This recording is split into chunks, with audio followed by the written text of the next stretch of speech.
सामान्याच्या अन्यायावर नेहमी लक्ष देवळा न्यूजवर पहा फक्त. महाराष्ट्र शासनाच्या कृषी विभागाअंतर्गत कृषी तंत्रज्ञान व्यवस्थापन यंत्रणा आत्मामार्फत सन 2026-27 साठी आयोजित क्षेत्रीय किसान गोष्टी कार्यक्रम हॉटेल आमंत्रण हॉल देवळा येथे उत्साहपूर्ण वातावरणात संपन्न झालाय. खरीप हंगामाच्या पूर्वतयारीच्या अनुषंगाने आयोजित या कार्यक्रमात आधुनिक कृषी तंत्रज्ञान, नैसर्गिक शेती, मृदा आरोग्य व्यवस्थापन तसेच खेत बचाव अभियानांतर्गत राबविण्यात येणाऱ्या विविध उपाययोजनांबाबत शेतकऱ्यांना मार्गदर्शन करण्यात आले. सदर कार्यक्रमाचे नियोजन तालुका कृषी अधिकारी सीताराम पाखरे व मंडळ कृषी अधिकारी निवृत्ती बंडूनाना आहेर यांच्या मार्गदर्शनाखाली करण्यात आले.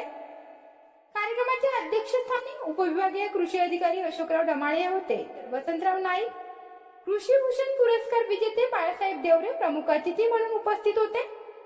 मान्यवरांच्या हस्ते सरस्वती पूजन करून कार्यक्रमाचा शुभारंभ करण्यात आला.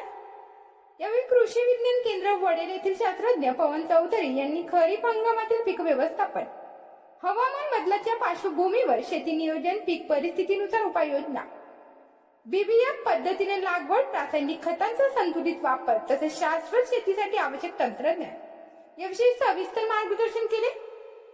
खेत बचाव अभियान अंतर्गत बीज प्रक्रिया, जैविक निविष्ठांचा वापर, पक्षी थांबे उभारणे, जैविक कीड व रोग व्यवस्थापन, मृदा आरोग्य संवर्धन, बांधावरील प्रयोगशाळा उभारणी तसेच कमी खर्चातील नैसर्गिक शेती तंत्रज्ञानाचा अवलंब करण्याचे महत्त्व अधोरेखित केले.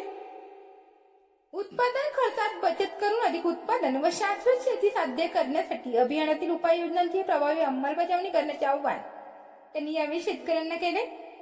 तर पंकज पवार यांनी मृदा आरोग्य व पीक पोषण व्यवस्थापन या विषयावर मार्गदर्शन करताना माती परीक्षणाचे महत्त्व, संतुलित खत व्यवस्थापन आणि जमिनीची सुपीकता जपण्यासाठी आवश्यक उपाययोजनांची माहिती दिली.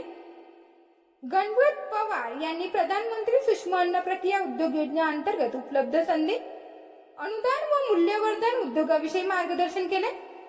कार्यक्रमाअंतर्गत प्रशांत गुंजाळ यांच्या शेतावर जीवामृत दशपर्णी अर्क, बियाणे उगवण क्षमता चाचणी, बीज प्रक्रिया, फळबाग सीआरए तंत्रज्ञान लागवड व जैविक आचरण यांची प्रात्यक्षिक घेण्यात आले. या माध्यमातून शेतकऱ्यांच्या नैसर्गिक शेतीतील विविध तंत्रज्ञानाची प्रत्यक्ष माहिती देण्यात आली. यावेळी संदीप महाजन, मंगेश आहिरे यांनी बांधावरील प्रयोगशाळा आणि विष्टा निर्मिती प्रशिक्षणातून मिळालेले अनुभव शेतकऱ्यांसमोर मांडले.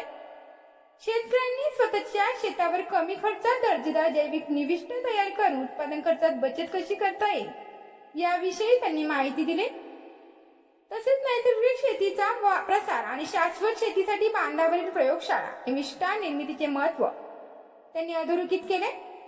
तर कार्यक्रमाचे सूत्रसंचालन तालुका तंत्रज्ञान व्यवस्थापक महेश देवरे यांनी केले. तर सदर कार्यक्रमात कृषी अधिकारी बी.एस. गवळे, पाणी फाउंडेशनचे समन्वयक नानासाहेब सूर्यवंशी, उमेद अंतर्गत तालुका अभियान व्यवस्थापक मनोज साळी, प्रभाग समन्वयक विलास वाळके, शीतल आहेर, तालुक्यातील प्रगतीशील शेतकरी, महिला बचत गटाच्या सदस्यांसह महिला शेतकरी मोठ्या संख्येने उपस्थित होत्या.